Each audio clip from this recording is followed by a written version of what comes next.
El tiempo vuela. Se habrá cansado de dilatarse. En fin. Volando vamos a recordar lo que vimos en el vídeo anterior. Vimos cómo Lorentz en sus famosas transformaciones, había impuesto la condición de que en sendos marcos de referencia, se midiera la misma velocidad de la luz, c, a pesar de que un marco de referencia se movía con respecto al otro. Obteniendo así unas ecuaciones de transformación de velocidad, donde, oh sorpresa, si un evento se desplazaba a una velocidad c, se obtenía la misma velocidad c para los dos observadores. Así, mediante el hábil truco del almendruco de preparar de antemano el resultado, se demuestra la invariabilidad de la velocidad de la luz. También analizamos esa confirmación de Ross y Hall basada en la vida media de los muones que llegan a la superficie de la Tierra. Ya que se parte del hecho de que la vida media del muón en reposo es de 2,2 microsegundos. Cuando esa vida media se está calculando con una muestra de muones en su etapa final, cuando están próximos a morir. La vida media en reposo del muón debe ser bastante mayor que esos 2,2 microsegundos. Esa confirmación de la dilatación del tiempo parte de una hipótesis falsa.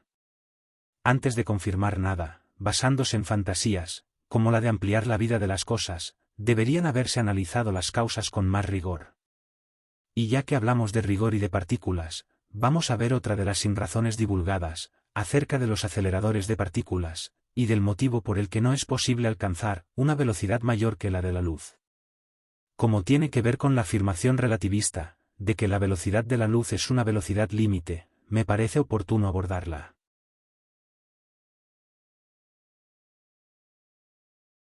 Por muy insignificante que parezca, esta bombona de hidrógeno comprimido es el principio de la cadena de aceleradores más larga y potente del mundo, que culmina en el espectacular Gran Colisionador de Hadrones. A un ritmo controlado con gran precisión, los átomos de hidrógeno de esta bombona son introducidos en la fuente del acelerador lineal LINAC-2. Allí se les arrancan los electrones obteniéndose núcleos de hidrógeno. Estos núcleos son de hecho protones y tienen carga eléctrica positiva, por lo que pueden ser acelerados por un campo eléctrico. Ya puede empezar su recorrido, que finalizará en colisiones de muy alta energía, similares a las que se dieron después del Big Bang.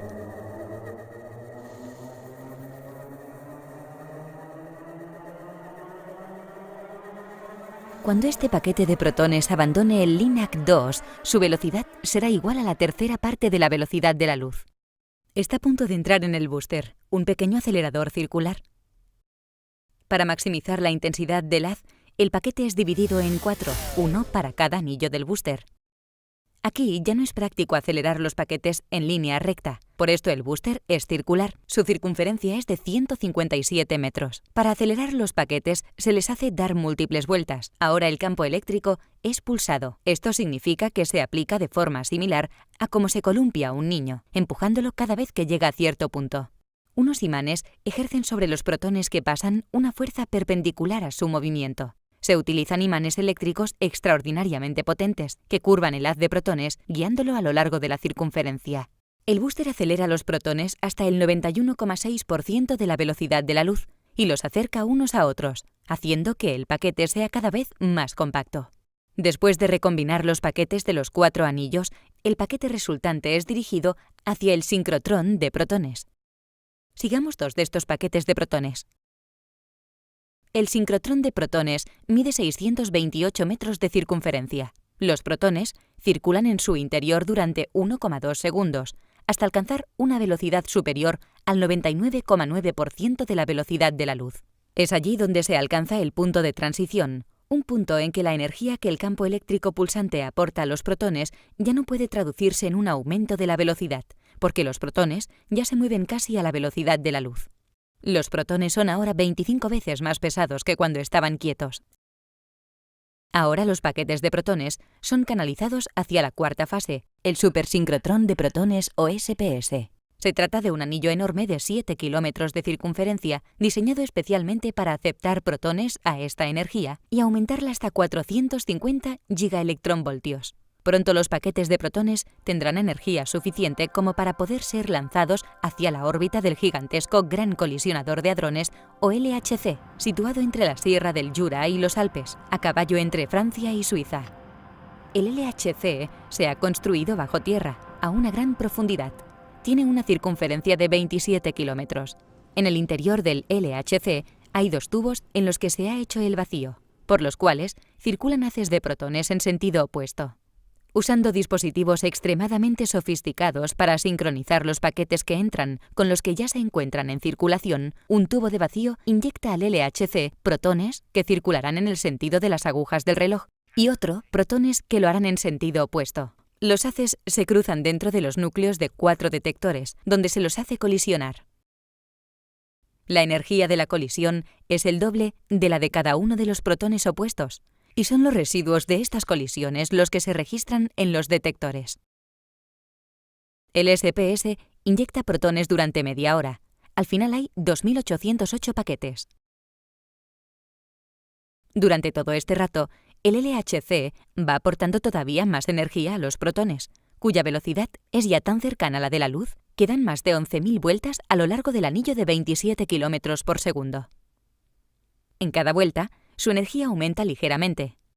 Con el LHC funcionando a pleno rendimiento, al final de este proceso cada protón tendrá una energía de 7 teraelectronvoltios, o sea, 7 billones de electronvoltios, y será 7.000 veces más pesado que cuando se encuentra en reposo. El campo magnético necesario para mantener los haces curvados dentro del anillo es tan grande que es necesario que por sus imanes eléctricos circule una corriente de 12.000 amperios. Esto se consigue haciendo que la temperatura del LHC sea inferior a la del espacio sideral, de manera que sus imanes sean superconductores.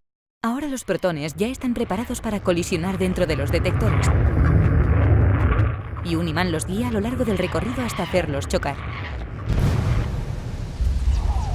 Funcionando a pleno rendimiento, la energía total de los 2 protones que colisionen en el LHC será de 14 teraelectronvoltios, lo que reproducirá estados similares a los que se dieron momentos después del Big Bang. Las trazas de las partículas generadas en estas colisiones se analizan en ordenadores conectados a los detectores.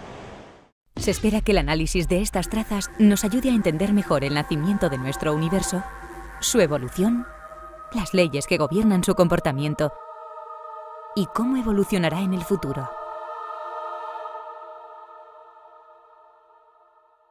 Como se ha explicado, existen 2 componentes principales, los que proporcionan la aceleración a las partículas, y los que las mantienen confinadas en ese vertiginoso círculo. Aunque visualmente, se explica perfectamente la aceleración de protones con esa pila moviéndose, lógicamente no es tan simple. Para los fines divulgativos es perfecto, pues en realidad se trata de un campo eléctrico sincronizado con el paso de los protones. Vamos a ver las bases de ese mecanismo de aceleración. Hemos visto que si yo tengo un condensador, acordaos que son 2 placas paralelas que las sometemos a un voltaje, una diferencia de potencial, una pila, 220 voltios, 4 voltios, 1000 voltios. Y entonces aquí aparece un campo eléctrico. Un campo eléctrico que, por ejemplo, si yo pienso que esto es el polo positivo y este es el polo negativo, al colocar ahí una partícula positiva, se va a ir hacia la derecha. Esto sería el campo eléctrico. Bueno, pues si yo introduzco ahí una partícula cargada positivamente, se va a ir hacia la derecha y se va a acelerar, ¿vale? La única formulita que necesitamos aquí para hacer ejercicios es la siguiente. Si os acordáis, el potencial, esto es muy sencillo, pero esta fórmula muchas veces pasa desapercibido. El potencial, acordaos que es energía potencial partido por carga. Entonces, esto es como cuando yo, esta cosita de aquí, por hecho de estar a una cierta altura, gravitatoriamente, aunque me haya ido de tema, tiene una energía potencial y cuando la suelto, se cae, se acelera y acaba teniendo velocidad. Esa energía que tenía aquí se ha convertido en energía cinética. Bueno, pues aquí vamos a hacer lo mismo. Si yo suelto una partícula aquí, ¡bum!, y se acelera ahí, ¿con qué velocidad llega ahí? Bueno, pues la variación de energía, como si esto lo soltamos, pero es en horizontal, la energía potencial es carga por potencial. Bueno, pues la energía que hay invertida por el hecho de tener ese voltaje es carga por diferencia de potencial. Lo voy a poner en valor absoluto porque me da igual que la diferencia de potencial sea 200 que menos 200. Dependerá de hacia qué lado, o sea, la partícula que pongo, ¿qué carga tiene? Carga tiene, gracias. ¿Qué signo tiene? Para ver hacia dónde se va. Bueno, pues esto que si veis, en realidad es la energía potencial. Esto es como cuando en primero soltábamos una partícula. Aquí tenemos energía potencial, masa por gravedad por altura, ¡pum! Y cuando llegaba al suelo, energía cinética.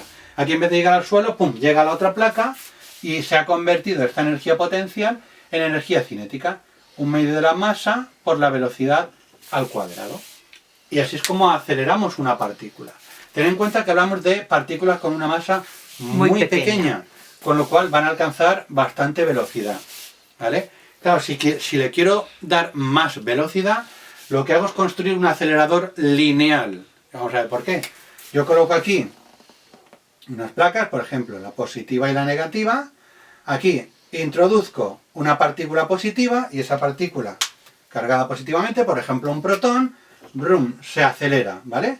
Y aquí tiene una cierta velocidad dada por esta fórmula, ¿vale? Bueno, pues aquí coloco un orificio y aquí vuelvo a colocar otro condensador con otra diferencia de potencial, ¿vale? Lo mismo, positivo o negativo. Ah, por eso es un acelerador lineal. Eso es, ¡boom! Porque cada vez que va pasando de una a otra. Cada vez que va de condensador a condensador, se va acelerando más y más. Acelerando hasta que sale con una velocidad bastante importante. Actualmente, aunque depende de cuando estéis viendo este vídeo, el acelerador lineal más largo que hay está en Stanford y tiene 3 kilómetros.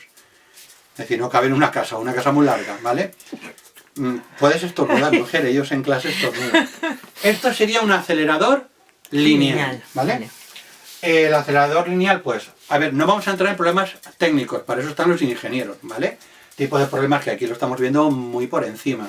Pero fijaos que un acelerador lineal es simplemente un cúmulo de condensadores y aquí sí que matemáticamente va a ser sencillo hacer problemas. Siempre que me digan, aceleramos una partícula para luego hacerle algo, lo primero que tendréis que hacer es esto, ver qué velocidad le hemos dado fruto del condensador que le hemos aplicado, ¿vale? Entonces, problema con esto, aparte de los problemas técnicos, es que necesitamos si lo quiero hacer en casa, tengo que pedirle permiso al vecino, romper la pared, ir poniendo placas, ¿vale? Molaría hacerlo más pequeñito, ¿vale? Pues vamos a ver cómo es un acelerador circular, lo que se llama un ciclotrón. Entran en escena los otros elementos, los que mantienen a esos protones en un círculo. Los electroimanes. No vamos a detenernos a ver con más detalle esas superbobinas, que deben soportar enormes corrientes y por eso requieren estar refrigeradas con helio líquido. Vamos a centrarnos en la aceleración. ¿Cómo consiguen los aceleradores aumentar la velocidad de partículas que ni vemos? En pocas palabras, electromagnetismo. ¿Qué hace dentro de un acelerador de partículas que las partículas aceleren? Pues básicamente un campo eléctrico. En los aceleradores tenemos lo que se conoce como las cavidades de radiofrecuencia. Una cavidad de resonancia funciona muy simplificadamente así. Dentro de la cavidad se genera un potentísimo campo eléctrico que acelerará la partícula cuando pase, como si la empujara. Ahora, lo de potentísimo viene con una pega. El campo debe oscilar en el tiempo. Esto quiere decir que el bombeo tiene que estar muy bien sincronizado con la marcha de las partículas. Tienen que entrar en la cavidad justo en el momento en el que el campo eléctrico vaya en la dirección buena. Cualquier fallo podría desacelerar la partícula o desestabilizarla, y hay muchos momentos para cagarla. Para alcanzar la velocidad máxima, los paquetes de protones del LHC tienen que pasar por estas cavidades más de 10 millones de veces. Todo un trabajo de precisión. Ya lo creo, hay que ser muy precisos a esas velocidades. En la primera cavidad, se ve claro cómo acelera, pero, ¿qué pasa cuando la atraviesa? Si no se cambian los campos a tiempo, la misma fuerza que impulsaba en un sentido, actúa ahora al contrario. Hay que cambiar el sentido del campo eléctrico, en cuanto los protones salen de las cavidades. Para cuando vuelven a entrar en la siguiente, volver a cambiarlo. Pero mantener esa sincronización con la velocidad del haz de protones, no es el principal problema. Ocurre que cuanto más rápido van los protones, menos tiempo están dentro de las cavidades, y por tanto menos tiempo actúa la fuerza que los acelera. Ese producto de la fuerza por el tiempo en que se aplica, es lo que hemos estudiado como impulso, el responsable de que varíe la cantidad de movimiento, y por tanto el incremento de la velocidad de esos protones. El problema radica en que cuando se cambia la polaridad en una cavidad, el campo eléctrico no es instantáneo. Tarda un tiempo, como el que necesita la luz para llegar desde la placa hasta el protón. Porque el campo eléctrico, así como el campo magnético y como la luz, se propagan a la misma velocidad. Y hete aquí, que el protón ya está viajando casi a la misma velocidad con la que se propaga ese campo eléctrico que debe impulsarle. Ese aficionado que empuja al ciclista, no podría hacerlo si el ciclista fuera 60 km por hora. Tendría que desplazar sus brazos a esa velocidad para poder hacerlo.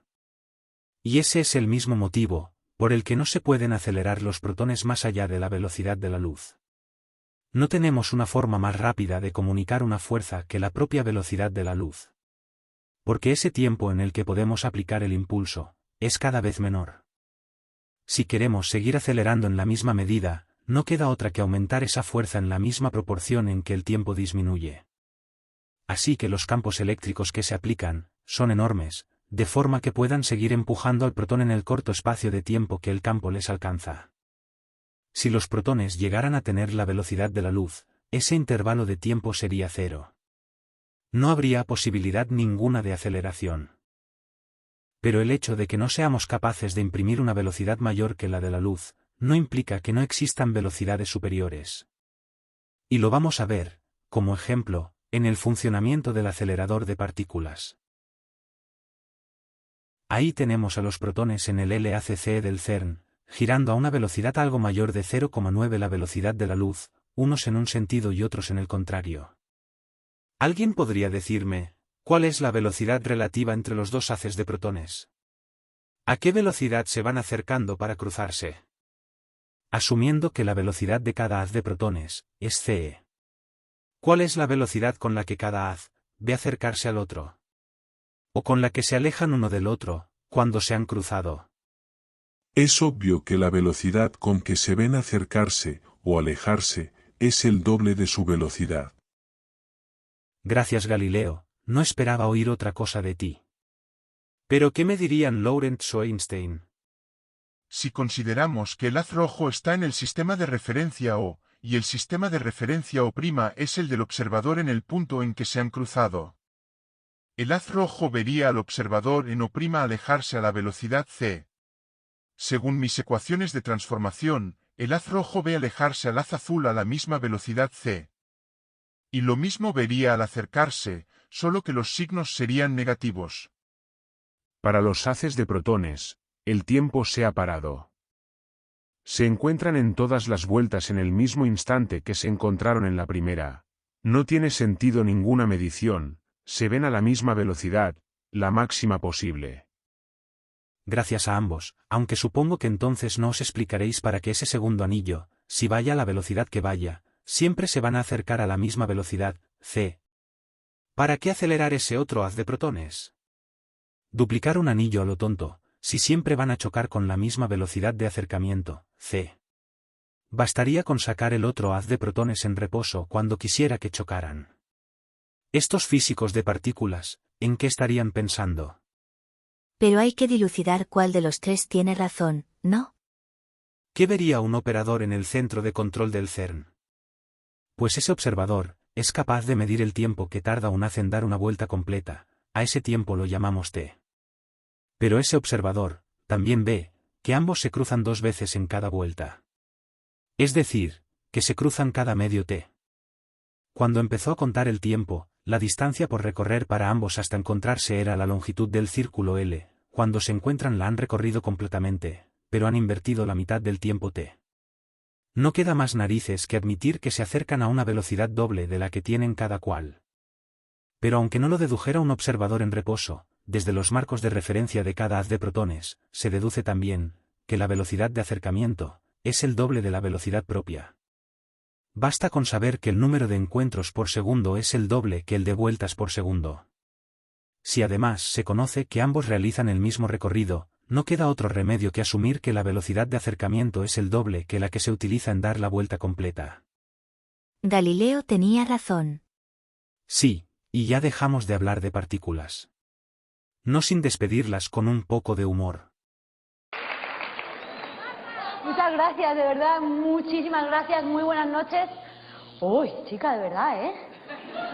No os dais cuenta de lo que sois capaces, ¿eh? No os dais cuenta. Cuando uno está aquí en el escenario, además solo, llega toda una energía que digo, menos mal que han parado, porque a mí me estaban dando ya chispazos.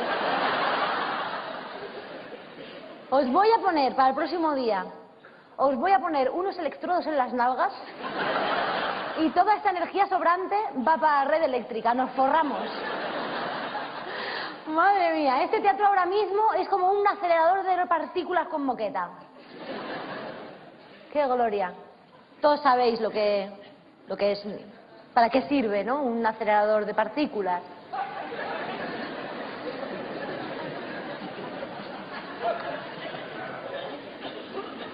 No importa, los que lo construyen tampoco. Pero mira, nos quedamos igual, ¿eh? Nos quedamos igual porque, oye, tampoco sabemos otras cosas. Tampoco sabemos, por ejemplo, para qué sirve el Senado. Y ahí está, ¿eh? Ahí está.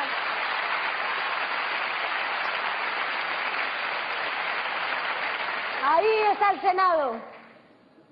Ahí. Lleno de senadores haciendo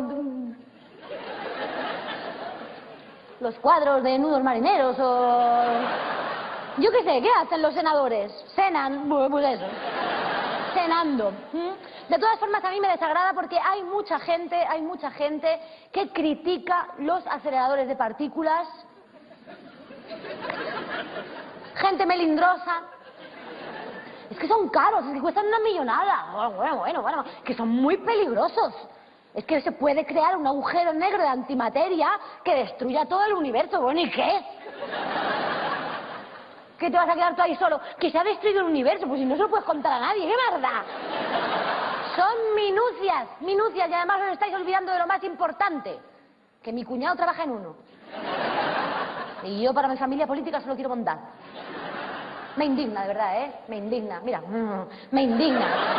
Me indigna la gente que critica las cosas sin argumentos. Yo a esa gente siempre le respondo igual, con un bolsazo. Yo ven aquí a por más, hombre, ven aquí a por más. Si aún así me siguen dando la tabarra, les digo, ¿qué pasa? ¿No te gustan los aceleradores de partículas?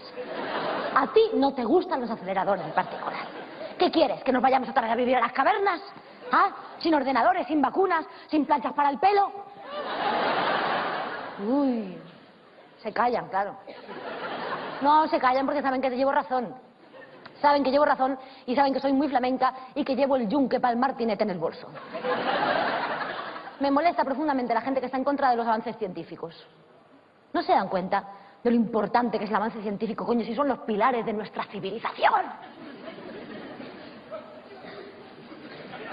El avance científico es el conocimiento.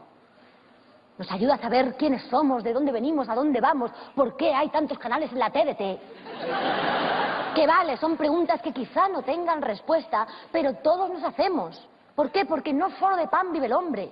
No. De vez en cuando también hay que meterse un buen pelotazo de orujo. Yo me acabo de meter 2, no sé si se nota. No se nota, ¿no?